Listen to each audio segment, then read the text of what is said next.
We are back with the midweek NFL DFS update, and here is exactly what changed from yesterday and why. At quarterback, we are pivoting from Joe Burrow to Jaden Daniels at 7,000.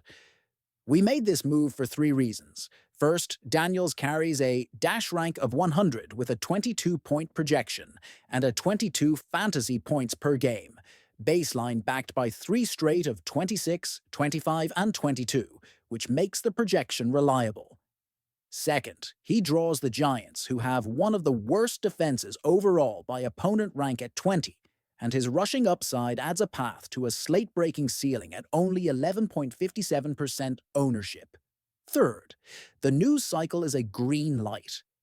Sportsline's season simulations highlighted 2025 breakout candidates, and Daniels keeps showing the right signal in camp and media, with the Taylor Rook sit down and reporting that the staff is tailoring the offense to him after the 2024 draft investment.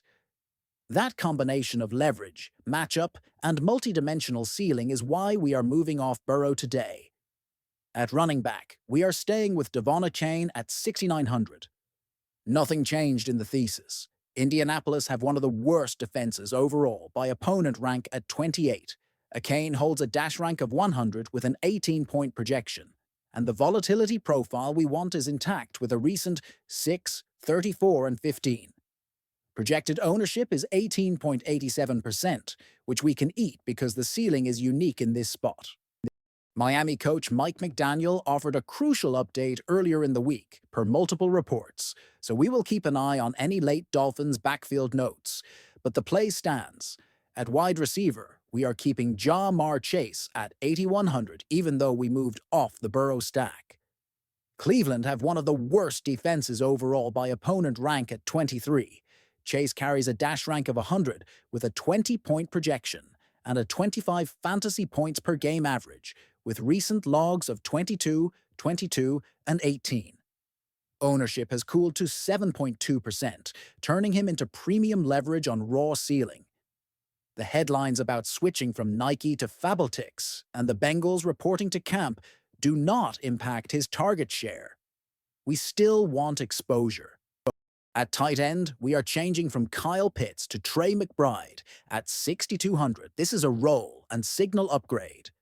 New Orleans have one of the worst defenses overall by opponent rank at 26. McBride owns a dash rank of 100 with a 13-point projection and a 16 fantasy points per game average with a recent 33, 5, and 18. Ownership at 13.77% is reasonable for the floor-ceiling combo. The news is the clincher. Arizona just made him the highest-paid tight end with a $76 million extension. Kyler Murray publicly co-signed the move, and multiple pieces note the team intends to feature him. We are buying that usage signal. For the flex, we are moving back to Nico Collins at 7,400 after yesterday's Puka stance. The why is leverage and matchup. The Rams have one of the worst defenses overall by opponent rank at 25.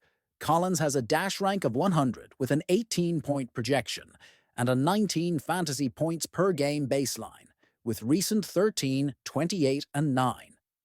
Ownership at 8.13% is ideal for tournaments. News supports the talent and environment, with Collins entering 2025 in the top tier alongside Malik Neighbors, and reports that C.J. Stroud is back in action. We prefer the lower ownership ceiling here.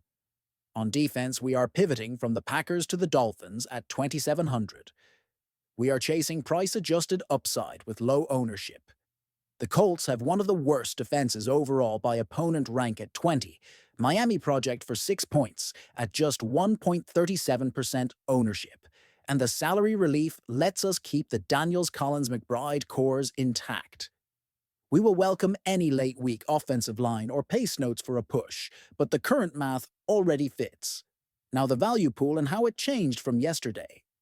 At quarterback, the salary saver flips from Spencer Rattler to Joe Flacco at 4,900.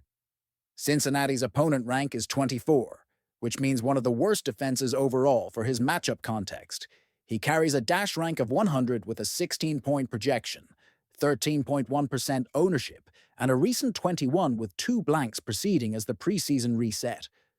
We are mindful of the reports that Kevin Stefanski could deprioritize Flacco versus the Bengals and the broader Browns quarterback chatter. But multiple pieces also confirm he is the Week 1 starter. That makes him a viable, cash-saving tournament option with a clear warning label on game plan risk. At running back, Alec Ingold at 4,000 remains a pure large field punt only. Projection sits at 1, with a 0 fantasy points per game. Baseline and recent, 0, 0, and 0. The only angle is an unlikely goal line package or depth chart wrinkle. Otherwise, we pass. At value wide receiver, we are staying with Xavier Legette at 4,200. Jacksonville have one of the worst defenses overall by opponent rank at 31. Projection is 8 with 4.27% ownership. And the recent 8, 0, and 3 reflects the volatility we accept to make the rest of the lineup work. He continues to show up on 2025 rising talents lists, and that narrative aligns with growing usage. At value tight end, we are pivoting from Tommy Tremble to Brenton Strange at 3,300. Carolina own the absolute worst defense overall by opponent rank at 32. Strange projects for 7, with 7.1% ownership, and recent Wiro 3 and 18 that shows the spike we chase at this salary. There are pieces floating the idea that he could be a breakout candidate, which fits the price-based upside thesis. At value flex, Jimmy Horn Jr. at 3,000 is a deep tournament dart only. Jacksonville have one of the worst defenses overall by opponent rank at 31. Projection is 1 with essentially no ownership. The Panthers just drafted him in the 6th round, and any preseason to early season usage pop would immediately pay off the tag. But this is a bet on role emergence, not floor. For a cheap defense, we are keeping the Titans at 2,200 as our salary release. Denver have a middle-of-the-pack defense overall by opponent rank at 19. Projection is 4 with 2.23% ownership. And the recent defensive outputs of 3, -1, and 6 are standard volatility for the tier. Quick recap of changes from yesterday. We moved quarterback from Joe Burrow to Jaden Daniels for leverage, rushing ceiling, a dash rank of 100 with a 22-point projection, and favorable opponent rank, supported by Sportsline breakout context, and the Taylor Rooks interview buzz. We kept Devon Achane because Indianapolis still profile as one of the worst defenses overall, and the McDaniel update did not dent his ceiling case.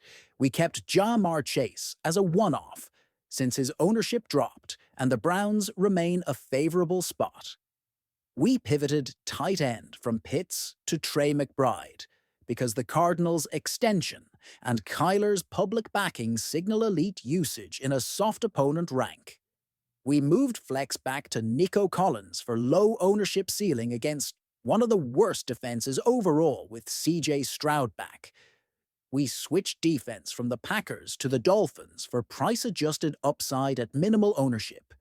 In the value pool, we swapped Spencer Rattler for Joe Flacco, with a clear note about Stefanski's reported plan, possibly capping volume. Moved tight end punt to Brenton Strange on the absolute worst defensive opponent rank, and kept Xavier Legette plus the Titans D as our preferred salary outlets. That is the why behind every move heading into the weekend.